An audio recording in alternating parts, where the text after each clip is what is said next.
as always. The lights go from red to green, and it is flat out. Marcel Fessler from Lauriello down into the first corner, and it's Bernd Schneider making his move on Uwe Altzen. Schneider in the silver car, down the inside of the black, and the rest of the field safely through. A bit of bumping and boring, two abreast at the back of the field, and at the head of the order, Marcel Fessler from Lauriello, the Audi in second place, ahead now of still side by side.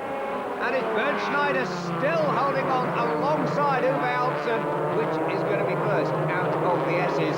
Peter Dumbreck ahead now of Matthias Ekstrom, and it's still side by side down the order. That is superb racing, and after three calls side by side, Bernd Schneider makes it through into third place. A good scrap there, Steve, but I was amazed to see that all the cars got through on that first corner. You remember last year Winkelhock managed to take off virtually the whole field, and the race had to be stopped, but it was a clean start. But there's a long way to go yet.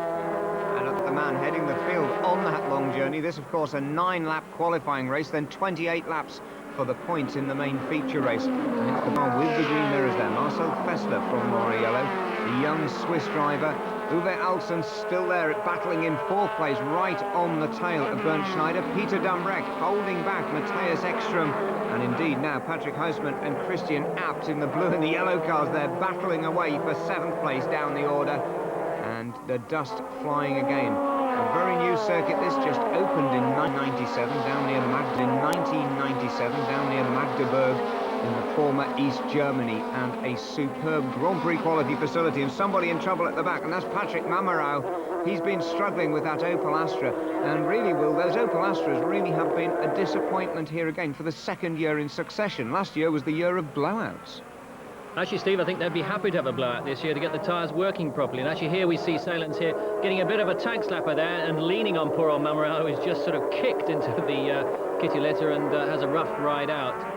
And here we see Joe Winkelhock, I think, being knocked out there off the track by Thiemann. So poor old Joe, that's another bad start to a race here at Oschersleben last year. Remember, as I already said, he had that big first corner incident which caused half the field to disappear. But just going back to your point there, Steve, about tyres, the one problem they've had this year, Opel, of course, is that they can't get their tyres to work properly. They can't generate the sort of grip that the Audi and Mercedes teams can. So I think they'd be happy to have one or two tyres exploding on them, which would demonstrate at least that the tyres are working. Well, no such problems for the Mercedes and the Audis. Marcel Fessler still leading Lauriello. Schneider, Altzen, Dumbreck, then the next of the yellow cars, Ekstrom. There's Christian Abt going to the bottom of our screens. Martin Tomczyk completes the top 10 with his Audi as well, and that's a good drive again for that 19-year-old from the Czech Republic. And we'll see Solens and Haupt down at the tail end of the order, and of course Joe Winkelhock still to cross the start-finish line. And Winkelhock really is struggling now at the bottom end of the order. There is smoke in Joe, anything but smoking at the moment. Half a lap down on the rest of the field, and that's going to be a lonely race down at the end of the qualifiers. Yeah, it's difficult running a race from that position, but on the other hand, he's obviously got to just stroke it home. You've got to remember, of course, that this first race, this qualifying race, actually sets the grid positions for, and you can see on the back there some damage to the bodywork caused by that incident, but this race sets the grid positions for the main feature race, which is the race where you score the points. So it is important for everybody out there to get a good finishing position, but to make sure they do actually finish. And of course the good position at the moment is that of Marcel Fessler and Lauriello. They're both ahead of the silver car there of Bernd Schneider, the man defending the champion's title and currently leading the championship. But what a great race for the young Swiss Marcel Fessler at the moment, well at the head of the field. Uwe Altzen fourth, Peter Dumbreck of Great Britain in fifth position, ahead of the Audi of Matthias Ekstrom of Sweden. There's Dumbreck square on in our screen. Then comes Ekstrom across the line now. Patrick Hausmann of the Netherlands right in behind them. And the fastest man on the track now in the closing stages of this short race, Uwe Altzen, 155km/h lap. The car's breaking the magic 100-mile-an-hour lap barrier, 160 kilometers an hour, in qualifying for the very first time here. But Uwe Altzen really flying in the race now, and a vindication perhaps of his decision to move from Opel to Mercedes-Benz this year. And the car's using every bit of the tarmac and a little bit more as they run now through the closing stages of our 8-lap qualifying race with Marcel Fessler from Lauriello, Bernd Schneider, Uwe Altzen and Peter Dumbreck. Riding with Martin Tomczyk, the 19-year-old here, chasing Thomas Jaeger. Tomczyk currently in 10th place. Thomas Jaeger, one of the veterans of the Mercedes team now, and Jaeger pushing very hard indeed. He's really having to defend that 19th place. Darren Turner, his teammate, of course, is down in 14th place at the moment, and not having such a good weekend, not finding the chassis set up. And there you see it, 1 lap to go for Marcel Fessler, P1, and I bet he is delighted to see that pit board. Well, I think he is, but of course the main race is the one which is next, and that's the one which really counts. But he has driven extremely well, and remember, he finished second at the first main race of the year, of the season, at Hockenheim, and then finished 5th last time out at Nürburgring. So he really is a man on form, and he is one of the young drivers, one of the charging young drivers who Mercedes must be very impressed with. Well, yes, Marcel Fessler, of course, finished that 5th place in the main race, 8th in the qualifying race at the Nürburgring, without the front end on his car. He lost the bodywork after a shunt on the opening lap, and without the aerodynamics, he still managed to carve his way through the field. That is a sign of true talent, when things aren't going well for you, when you can still be quick. Now, final run to the checkered flag, and it's Marcel Fessler aiming to see the flag for the first time in his DTM, German Touring Car Masters career. This, of course, is the qualifying race, but what a way to start the weekend here at Ossersleben. Through the final chicane, now building up speed up to the right-hander that takes you back round behind the pits and onto the start-finish straight. The start gantry will come into view in just a moment. Lauriello holding position in 2nd place, holding back Bernd Schneider. And it's 3 cars covered by 2 seconds at the line, and it's Marcel Fessler takes the checkered flag and victory at the motor park of Ossersleben. Now the question is, can he repeat that in the second 28-lap race? Confirmation then of that result: Fessler from Aiello, Bernd Schneider 3rd, Uwe Alzer 4th, and a good drive by Peter Dumbreck lines him up in 5th alongside Matthias Ekström. And the cars roll up to the grid with Marcel Fessler and Lauriello side by side on the front row, ahead of Bernd Schneider and Uwe Altzen. Then come Peter Dumbreck and Matthias Ekström, ahead of Patrick Hausmann of the Netherlands and Christian Abt. Completing the top 10, Thomas Jaeger and Martin Tomczyk, the young Czech driver in his Audi alongside the Mercedes-Benz. Then Christian Albers and Marcel Thiemann, and the best of the Opels down in 13th place, Manuel Reuter. Full throttle across the start line, and it's side by side. Aiello's got dropped in the pack. Marcel Fessler ahead. Bernd Schneider goes down the inside and straight through an incisive move into 2nd place. The Audi's 3rd, and it's the black Mercedes of Uwe Altzen muscling its way ahead of Peter Dumbreck. And Dumbreck at the moment dropping back in the order, because ahead of him now goes Ekström and Hausmann piling on the pressure as well.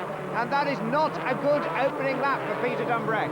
Oh, and it's not a good lap for the 3rd place man either. Lauriello down to 4th there as the flying Uwe Altzen moves up into 3rd. And there is Aiello being passed by his teammate Ekström. Ekström goes up to 1st now, Aiello 5th, Hausmann in 6th, and Peter Dumbreck down to 7th. Whatever happened to Peter? I think there he got rumbled by Altzen at the first corner. Altzen aggressively asserted the position. Now we see Aiello looking to take his place back from his teammate Tomczyk. Whether that was a team order move or whether that was Aiello just saying, move over guys, I'm coming through. But there Dumbreck got rumbled, as I said, at the end of the first exit of the first corner there, just lost momentum all the way around the rest of the lap and dropped another 2 or 3 places. Matthias Ekström there dropping back into that 5th place behind his teammate Aiello. That's Aiello, that's Ekström. Then we've got the blue car of Patrick Hausmann, the Flying Dutchman, ahead of the Flying Scotsman Peter Dumbreck, who's doing a great job of holding back Martin Tomczyk and Christian Abt. The 4 yellow Audis absolutely locked in contention, but it's Marcel Fessler once again ahead of Bernd Schneider, then Uwe Altzen, Lauriello, then Ekström, and let's have another look at that first corner, and there's Peter Dumbreck right on the dirt. Yes, there's Altzen, as I said, aggressively asserting his position, and there is Ekström, I think, touching Dumbreck as well. So that's what caused Dumbreck's move backwards down the field, and he lost, I think, 2 places in all. Big battle brewing down at the tail end of the field there. Hubert Haupt in the 18th place Opel Astra. There he goes. David Salens trying to find a way past him. First time that David Salens, the Belgian Formula 3 driver, has driven one of these Mercedes German Touring Car Masters cars, so it's a steep learning curve for the young Belgian, taking over from Pedro Lamy in the team as Pedro Lami's decided to step away from the championship, and Joe Winkelhoff there making up ground at the back as well. I think actually it's a shame that Lamy did step down when he did, because he was actually showing very good form at the beginning of the season, but for his own reasons he decided he wanted to do something else and not DTM. But it is a steep learning curve. A touring car is not an easy car to drive in any form, whether it's front-wheel drive or rear-wheel drive. It is very different to a single-seater which is very light and lots of aerodynamics. These cars are much heavier, the weight is higher up, and they handle very differently. But some single-seater drivers do have the feel for a touring car, and we're seeing this particularly with Marcel Fessler, who is really having an excellent weekend so far. There is Darren Turner down in the pack ahead of the Opel Astras, but on the tail end of the Mercedes, and Darren Turner not having a good race this weekend. But behind him, the best of the Opel Astras. Keep looking back behind these cars, because Manuel Reuter is there down in 13th place. Alain Menu in 14th, Timo Scheider in 15th. And look at them again at the top of our screens. You see the Mercedes come through. Then is the convoy of those Opel Astras. And why are they running so far off the pace? Well, I think they're still... Here we are actually on board with the Audis, of course, which are the resurgent mark this year. They're really showing great form, and Tomczyk driving extremely well as one of the young stars in this championship. And as you can see, the Audis, if you remember them from last year, they were a real handful. They've thrown their drivers off at every available opportunity. This year they look as stable as Mercedes, and they're running right there with them. But the Opels just seem to struggle. They don't seem to be able to carry the same corner speed. They don't seem to have the same lateral grip. And it seems to be down to the chassis, which has of course been extended slightly from last year, and maybe also something to do with the aerodynamics. Well, it certainly isn't anything to do with the drivers. Just look at them at the back of the pack here. Here's Reuter, Alain Menu in the all-white car, and that's Timo Scheider steaming down the inside of Michael Bartels. It proves, if anything else, these cars are equally matched. They are indeed, and I'm very pleased to see that Alain Menu is doing so well. Of course, he's again new to this DTM this year. He hasn't driven these cars before. He hasn't had much testing time, but he is an honorary Brit, of course, having raced in the British Touring Car Championship now for 7 or 8 years, and pleased to see him doing so well. Well, there are the Opels still being led by Manuel Reuter in that 13th place. Menu right behind him now, soaking up the pressure from Timo Scheider. And the first of our pit stops. Now, don't forget, anything from 25% distance in is free game for the compulsory pit stop. Tyres have to be changed, and that looks like a good stop. Anything under 8 seconds is a good stop. Anything under 7 seconds is little short of miraculous, and anything above 9 seconds could lose you a lot of time on the track. And Martin Tomczyk there taking advantage of going into the pits early, so he's going to rejoin on a clear, I was going to say a clear track, but that has just blown any advantage that he could have possibly gained. That is a classic case of brain fade. Also a lot of experience there. He came out on new tyres, albeit they've been warmed, of course, to a high temperature, but they've still got that shiny surface on them, so they just won't give you the grip until you've gone through that first corner. And he got onto the dust there as well, and he was lucky not to hit anything, of course. We've seen 1 or 2 famous pit lane exits, including people as famous as Gerhard Berger in a Formula 1 car clattering the barriers on the exit, but it does happen. It used to be known as doing a Coulthard, I seem to reckon, at one time. David Coulthard once dropped his Williams and very unceremoniously into a pit wall, and somebody else in trouble there, and that is Patrick Mamaro, the guy we saw go off the track earlier, and he's making a very slow exit from the pits, and I think that is going to be a pull-off and retire job. So the Opel driver's still not having a happy day.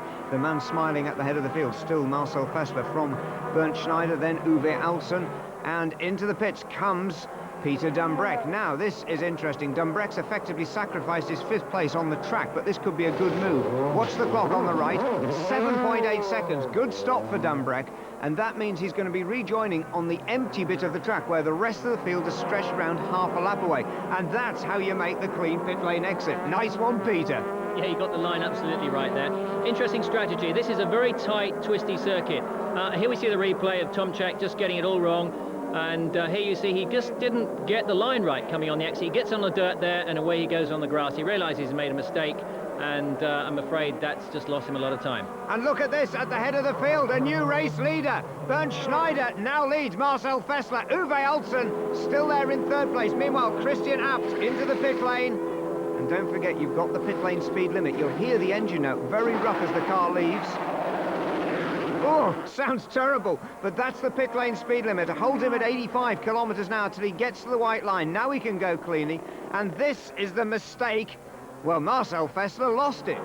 Yeah, it was a big tank slapper there, wasn't it? He just lost control, realised he wasn't going to stay on the track, and just let the momentum let the car lose its momentum on the grass. But by doing so, he's lost that position to Schneider. But he does just demonstrate how hard Fessler is trying. He really is pushing that car very hard.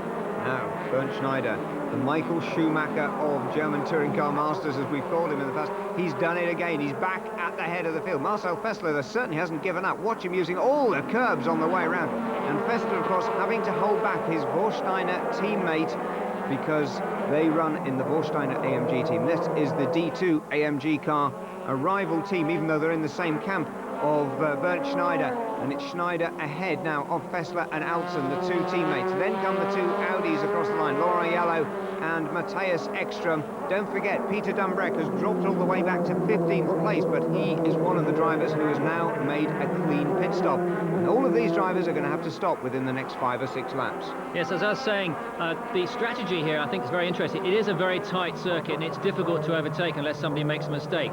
So Dumbreck's move to get some clear air between him and the other leading cars is probably maybe a good one. You can't really tell. And also, being a tight circuit, possibly new tyres just give you that extra bit of grip, which you can, and if you've got a clear track, you can make good use of it. Now look at the front of Marcel Fessler's car. The air temperature started here at 27 degrees. It's now gone up. The track temperature is now a scorching 41 degrees Celsius. And that car is driving around with half of its radiator grille blocked by grass. That can't be good news. Probably not, but they are extremely large air intakes there, as you can see on the Mercedes, and probably he's only filled it up by about 15 or 20%, but even so, I guess he's going to be looking at his gauges very carefully. Well, that probably is it reflected here. Look at the last lap times here. The best were very equally matched, but he's dropped his pace a little bit compared with Bernd Schneider.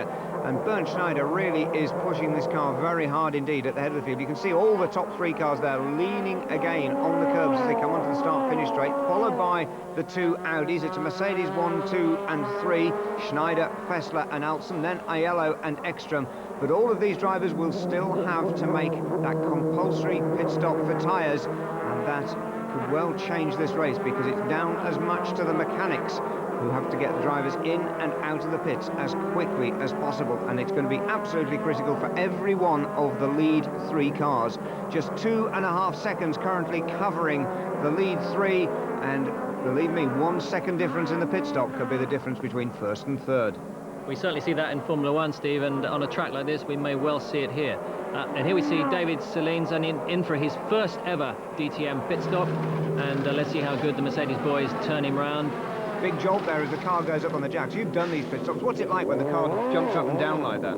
It's quite violent actually, but you just get used to it. I mean, if it was the first time, you never experienced it before, it is quite a sort of aggressive move in the car. But of course it's important to get those wheels onto the tarmac as soon as possible.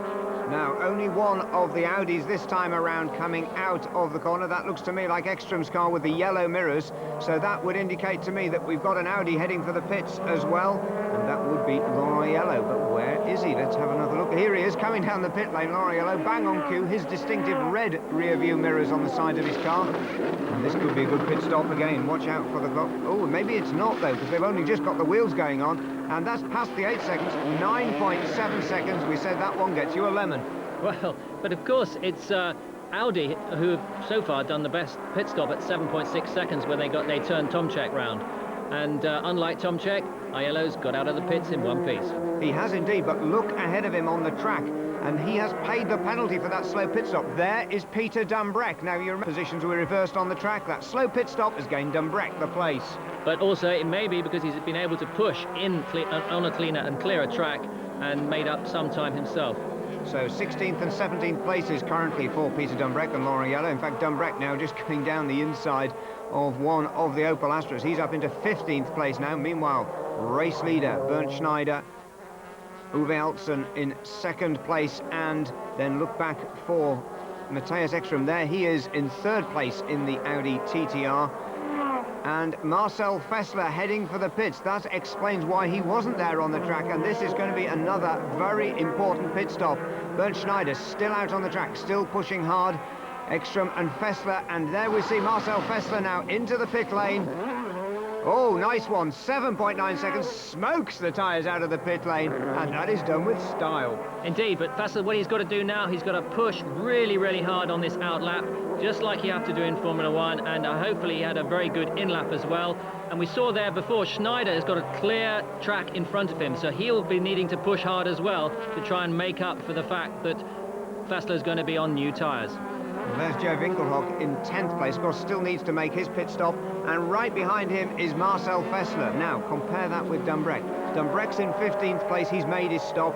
Fessler has rejoined in 11th. That is a good advantage, and that means his strategy has worked just about perfectly. I think also it's sort of stolen the advantage back from Schneider in a way.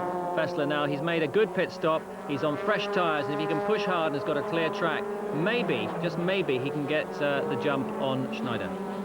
And steaming up behind Joe Winkelhock, here comes Marcel Fessler doing precisely that. He's obviously listening to you. And you can see the difference there. Winkelhock feeding his car through. It's not looking comfortable through the corners. And look at the difference in pace between Winkelhock and Fessler. The problem is now, though, if he's going to get bottled up behind Winkelhock's car, which handles, frankly, like something like a tea trolley, he is going to lose any of that advantage. Possibly, but it depends whether Joe's using his mirrors or not. But I think if you're in an Opel at the moment, you're probably using your mirrors quite a lot, because clearly, until they get their pace back, which I'm sure they will, they're going to struggle. And here we see... it looks like it's Alson having a wild moment through that chicane and gathering it up very nicely, but clearly losing about 4 or 5 tenths of a second there, I would think. Well, losing ground to this man, Bernd Schneider. There is Uwe Alson, this time cleanly through the chicane. Maybe a wake-up call for Uwe Alson. Maybe he's really got those tyres pretty well worn out on this very abrasive and currently very hot track. Yeah, bang on cue, straight into the pits. And this is going to be another important pit stop. And now that's what I call a Schumacher pits entrance. Absolutely on the racing line, snaking on the brakes as he slows down to that 85 km/h limit. That is the ultimate in-lap. No, it was very impressive. He looked like he really wanted to get in at the highest possible speed there. He was using every available piece of track, which of course is very narrow at that point. Now slowly into the pits, the car running on its pit lane speed limit, into the garage itself. And notice there, Alson almost accelerates into the working bit of the pit lane because he knows the speed gun can't get in there. And that is a very good stop. 8.4 seconds though, just a little longer than, say, Peter Dumbreck. And there is Peter Dumbreck out ahead of Alson on the track. And now, Uwe Alson, he's got those fresh tyres on. He's going to have to monster his way past Dumbreck. And Peter Dumbreck is not going to be happy to let him do that. And that was a demonstration that Dumbreck's tactics have worked. The slightly slower pit stop there from Uwe Alson, it was still a good one. And don't forget, he had that tank slapper too, have dropped him back. But now this is race leader Bernd Schneider. And frankly, Bernd Schneider may not be able to win the race in the pits, but he could very easily lose it now. Nicely regimented work by the MG mechanics. Slightly slow on that rear wheel, though. And that's not very quick at all. 8.7 seconds. Now, don't forget, Marcel Fessler did it in 7.9 seconds. And there is Fessler. And there is Bernd Schneider. It's been thrown away in the pit lane. Meanwhile, Uwe Alson goes right down the outside of Peter Dumbreck, muscles his way back into that third position. All the drama in the pit lane, and it's meant now that Marcel Fessler leads Bernd Schneider, Uwe Alson leads Peter Dumbreck, 1, 2, 3 and 4 for Mercedes-Benz. Yeah, a lot of action. First checkered flag in a feature race in the German Touring Car Masters. Meanwhile, behind, Bernd Schneider holding back Uwe Alson, Peter Dumbreck, then Laura Yellow and Matthias Ekström in the 2 Audis. Into the pit lane now, Marcel Thiemann, the man who has stepped in at the last possible moment to replace Bernd Maylander. Maylander was out jogging on Friday afternoon, jumped a gate, fell badly and broke his heel. Had to step down from the car. Marcel Thiemann, who's racing in America in champ cars, has come back straight into the car. He raced this car last year. 9.4 seconds, not a good stop, but Marcel Thiemann doing a very good super sub job. Extremely good job, Steve. He didn't see the car until qualifying this weekend and got straight into the car and got straight on with the job, and is proving obviously what an accomplished driver he is, also having stepped out of champ cars, which is a very different animal indeed. It is indeed. Now Peter Dumbreck still holding on there in that 4th position behind Uwe Alson, but holding back the Audis of Laura Yellow and Matthias Ekström. Meanwhile, Marcel Fessler holds on to the lead, but not by very much. Bernd Schneider really has closed up on him now. And there is obviously not a chance of team orders here, because Norbert Haug has already shaken his head at a journalist asking that question on the pit wall. This is down head-to-head between the 2 drivers.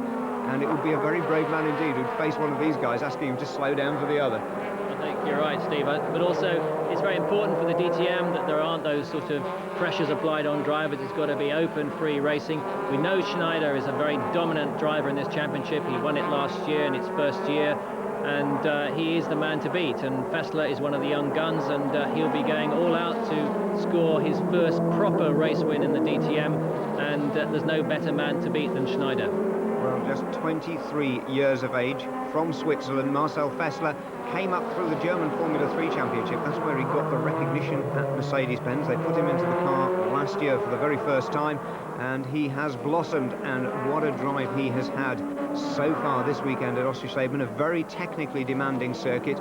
These 4 very fast left-handed corners put all the stress on the right front tyre. You've got to drive the car within what the tyre wear is, and Marcel Fessler has been able to do that absolutely perfectly. And again, he's controlling the speed of the car behind, and that of course is the hardest man on the track, the most successful driver in German touring car racing.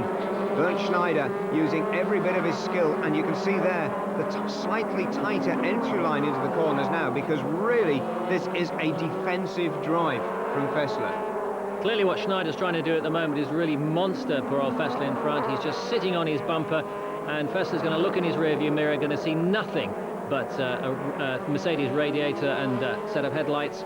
And so Schneider's just trying to pressure him. Remember, he made a mistake earlier in the race, and probably again just due to pressure, and Schneider's just hoping for some of the same. Well, Bernd Schneider monstering him all the way down into turn 1. Norbert Haug there, well, it looks as if he's been losing weight with the worry, does poor old Norbert. But Norbert Haug, Mercedes-Benz team boss, of course, straight after this weekend is down to Monaco for him. And it may well also be for one of these drivers, because one of those is going to have to be the substitute driver for the safety car at the Grand Prix. So it'll be interesting to find out which one of those drivers that is going to be. Meanwhile, Marcel Fessler still holding back Bernd Schneider, soaking up the pressure, and I've got to say, rarely putting a wheel wrong. We saw that one mistake, and he salvaged that pretty effectively down at the chicane. And again, locks it up now, just gently easing the car around into that left-hander, not wanting to overheat those front tyres, and right behind him, running up onto the curbs. I don't think Bernd Schneider has actually given up on this, but Schneider there, you can see the ground he made up there, trying to get a run onto the straight, and this is where Marcel Fessler's got to watch his mirrors, and you can see Fessler edging across to the middle of the track. The next corner is the right-hander, and just making sure that where Bernd Schneider wants to be, there's another Mercedes right there in front of him. There comes a point though, Steve, with a car this close behind you, if you run a few laps with him and he clearly hasn't been able to make a move, is that you tend to relax a bit and just don't look in your mirror as much, because you know that the less you make a mistake, there's no chance he's going to have any way past you. Across the line one more time, a little bit more airspace this time down the straight, and maybe that was just Bernd Schneider not getting quite the run, but he's going right up on the rear bumper again on the way down to the chicane at the turn 1, and Bernd Schneider still not able to do an awful lot. Coming up to lap 1 of the Opel Astras, and that looks like to me the car of Hubert Haupt. He's going to have to watch his mirrors as this battle comes upon him again, with Bernd Schneider piling on the pressure. Then it's Uwe Alsen still ahead of Peter Dambreck. But this really is the classic man against man. Oh, and how about this?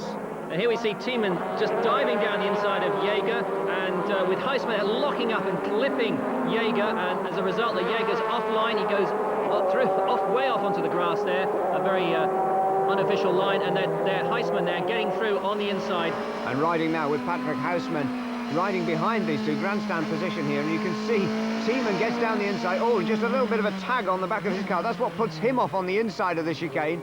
Thomas Jaeger, well, he's going the other side and across the grass, and Patrick Hausmann, car full of dust there. And sadly, though, out of the race, Martin Tomčák, the 19-year-old Czech wonder kid. Obviously, his Audi is going no further, but a great battle there at the tail end of the top 10. Meanwhile, it's still head-to-head at the head of the field for Fessler and Schneider. And there it is, P1, L7, 7 laps to go, and 0.2 of a second to Bernd Schneider. We won't be need to tell the gap. Now, this is interesting. Watch Bernd Schneider. Well, I was going to say he's backed off, but that was a mistake from Fessler. It's given Schneider the chance to get his nose alongside. And I think Schneider had just decided to back off at the moment where there was a mistake made by Fessler. Possibly. It may well have been what happened, but also I've noticed here, Schneider, he's following Fessler so closely that it's very difficult for him to pick up the lines in some of these tighter corners and the chicanes. So you notice he's actually turning into the corners a bit earlier, so he's got a better vision, a better sight of those corners as he approaches them. But he's dropped back a bit now. Maybe again, he's 7 laps to go. He's maybe just biding his time, looking after his tyres and waiting to pounce in those last 2 or 3 laps. Well, that would not surprise me at all. Watch out for Bernd Schneider over these next 5 laps, driving a more conservative line all of a sudden. 21 laps out of the 28 now completed. The gap's just gone up by 0.1 of a second there between these two. Uwe Alsen and Peter Dambreck still making it Mercedes-Benz 1, 2, 3 and 4 ahead of the yellow Audi of Laurent Yellow. But these two drivers, and Schneider there again, you can see just letting the airspace open up between himself and race leader Marcel Fessler. And my feeling is that he is letting the tyres and the brakes cool off a bit, and in the next couple of laps you'll see the real pressure start on poor old Marcel. Well, he's soaked it up so far, so I don't see any reason why maybe he can't hang on if he just doesn't make a mistake. That's what it's all going to be down to. If Fessler can just drive nice, clean lines, keep the speed and brake nice and late and keep the car tidy. It is, of course, very dusty, the track, as you're seeing, a lot of dust and dirt being kicked up on the exit of the corners as the cars run right to the edge of the curbs. And it just could be that somebody's off, somebody else in the race who's had an off just kicks up a whole load of dirt onto the track. He could just catch him out. Now, interestingly, we saw Hubert Haupt in his Opel Astra ahead of these guys, and they were going to come up to lap him. And you can see now, both these drivers are dropping their pace. They're both preserving their tyres and their brakes, I reckon. They're just keeping their margins constant, because Hubert Haupt is taking them an awful long time for them to catch him. Mind you, of course, the Opels don't use their tyres very much, so possibly, just possibly, if they ran a race about sort of 3 or 4 hours long, maybe the Opels would be very strong. Well, there is Hubert Haupt at the head of our screens. Coming up now, you can see the rest of the pack, and it's still 1, 2 and 3. Marcel Fessler, Bernd Schneider and Uwe Alsen, followed by Peter Dambreck. And it's Schneider again starting to put the pressure on again. Now he's decided to give it another squeeze, and straight away Marcel Fessler's increased his pace as well. Now this is interesting. I reckon this will accelerate their closing in on that Opel Astra. And as they cross the line now, just half a dozen laps still to go. And it's almost 2 cars as 1 there. One single silhouette over the crest, down into turn 1. Fessler gets it slowed down for that right-hander. That's the critical corner in the S's. Now you're building up speed out onto the backstretch.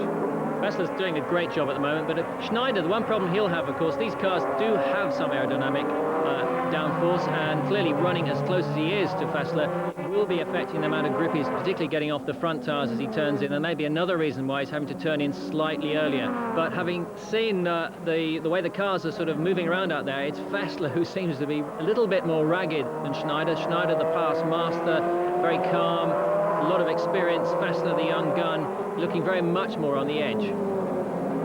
And don't forget, behind these two, we've still got another duo of Mercedes battling away as well. Uwe Alsen and Peter Dambreck, 3rd and 4th. But, oh, well, both the drivers now running off the edge of the curbing there and onto the dirt. And then through the dirt comes Uwe Alsen, followed by Peter Dambreck. And all 4 of these cars now starting to close in on the very experienced Hubert Haupt in that Opel Astra. Now, Hubert Haupt, very experienced racing driver, returning to the German Touring Car Masters. You see him there just at the front of our screens. Raced in the IMSA series over the last couple of years for Audi, riding with Walter Röhrl and Derek Bell. And I'm sure he is going to be watching his mirrors and keeping out of the way. And I noticed there Bernd Schneider looking in his rearview mirrors, just double-checking down the straight how far behind Uwe Alsen and Peter Dambreck are. Meanwhile, further down the order, Darren Turner there, 14th place for Darren. Not such a good race for his team, struggling with the handling of their 2000 spec cars here. And still at the head of the field, Marcel Fessler with, well, again, closing right in, very aggressive on the brakes this time round for Bernd Schneider. And do I predict that Bernd Schneider is going to try and bottle up Marcel Fessler behind that Opel Astra? Possibly. He must be thinking about that. This is often the only way you can get past on these tight circuits, is when you come up on some slower traffic and just try and take advantage of the situation. But you almost feel, or almost sense, that Schneider's building for another attack. He's now got just a couple of laps to go before the finish. And also just referring now back to Peter Dambreck, of course, another young gun running very well in 4th place, and another Mercedes star of the future. Well, perhaps that should be a 3-pointed star. Mercedes-Benz very much in control of this race. Fessler from Schneider, there's Uwe Alsen, then Peter Dambreck just ahead of Moriello, and then a battle now for 6th place between Christian Abt and rapidly closing in Matthias Ekstrom. And those 3 Audis really are struggling a bit this time around. Well, after the first race, they showed a little bit more form there, and particularly after the race at Nürburgring, when they had such a wonderful event, winning the race with Aiello. They clearly are struggling a bit behind those leading Mercedes cars, and it seems the fact they're all running around together, they've all got the same problem. So I would imagine it's probably a slight handling setup situation, and they'll certainly need to get on top of that before the next race. And at the moment, I've got to say, Laurent Aiello is starting to put a bit of pressure on Peter Dumbreck. Meanwhile, race leaders are coming up to catch that Opel Astra now. Hubert Haupt has to keep an eye on his mirrors, and that's bad news for Fessler. Fessler gets bottled up there. The Astras aren't good on the slow corners now, down the straight, and they're going right off the track to let them both go through. Hubert Haupt judges that absolutely perfectly. Bernd Schneider having to be a bit more cautious on his line, though, and that has cost a bit of time for Schneider as well. That worked very well for Fessler there, and that when the track gets wider, whoever painted that white line had obviously never driven a racing car, but as it's very much part of the track, the other side of the white line. But as I said, Fessler there, it worked well for him. Schneider had a little bit of a twitch just before he came up between Haupt. He got a bit of oversteer there, lost a bit of time, and maybe lost an opportunity to make a move on Fessler. And I've got to say, Marcel Fessler still looking very good indeed. His last lap there still slightly slower than that of Bernd Schneider. That was, of course, before they almost started falling over the back markers. Their best lap of all, 1:23.688. That's down to Bernd Schneider. And I've got to say, that is perhaps as quick as you're going to go around this circuit in a German Touring Car Masters car. 158 kilometers an hour average speed, corners and all, just under the magic 100-mile-an-hour mark. And behind them, Uwe Alsen starting to close in. And I'm just wondering whether both of these drivers have now just given a little bit too much punishment to their brakes and tyres. They're almost starting to be walking wounded, because less than 12 seconds behind them now, and closing in fast, is coming the third and fourth place Mercedes-Benz. Norbert Haug is pretty sure there's going to be a Mercedes taking the checkered flag. The question is which one. And look at the top of our screens, just at the top of our screens now, you can see Uwe Alsen starting to close back in.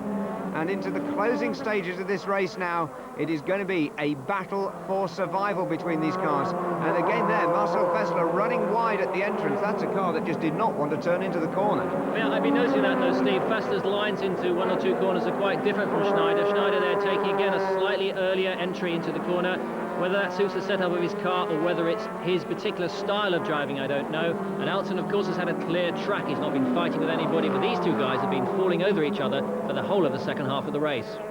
And look again, though. Bernd Schneider lets a bit of airspace build, and I reckon this, with one lap to go, is Bernd Schneider getting that final breather before he starts to attack. And this is it. Look at that, right out over the curbs, carrying the speed onto the start-finish straight. It's downhill now to turn one. Bernd Schneider carries the speed out of the corner. But look at the man ahead, Marcel Fessler, just in his second year of top-level motor racing, still in his 20s, and the young Swiss parried that one absolutely perfectly. The rookie there, that's young Salens, the Belgian driver. He is off and out clashing with Manuel Reuter, but that shows just how much the Opels are struggling when Reuter, the top driver for Opels, is battling with the rookie in the Mercedes-Benz. It's also a welcome to German touring cars to David Selins. Of course, it's pretty rough out there. There's a bit of contact he probably hasn't seen in the single-seater categories to date. And right on the limit for both of these drivers, pushing back. Oh, and it's the mistake from Bernd Schneider. The Michael Schumacher of German Touring Cars Masters has blown it, and that has just about given it away with 4 corners to go for Marcel Fessler of Switzerland. A superb drive by young Fessler, pushing Bernd Schneider to the limit and beyond. Schneider recovers in second place. The back marker still there between him and Uwe Alsen, who suddenly got newly fired up with the thoughts of maybe a second place. But there are only 3 corners still to go now for Marcel Fessler, the final sweeping right-hander, taking him onto the start-finish straight. And, well, he owes a beer to those Warsteiner mechanics for that super quick pit stop that got him back into the lead. They're all up on the pit wall celebrating the first victory by the Swiss in the German Touring Car Masters. Marcel does it nicely. Superb run from Marcel Fessler, taking him to victory ahead of Bernd Schneider, with Uwe Alsen third, Peter Dumbreck fourth, Laurent Aiello fifth, and Christian Abt sixth. 2 Audis and 4 Mercedes-Benz at the head of the order. It's a very great day for me. Great. It's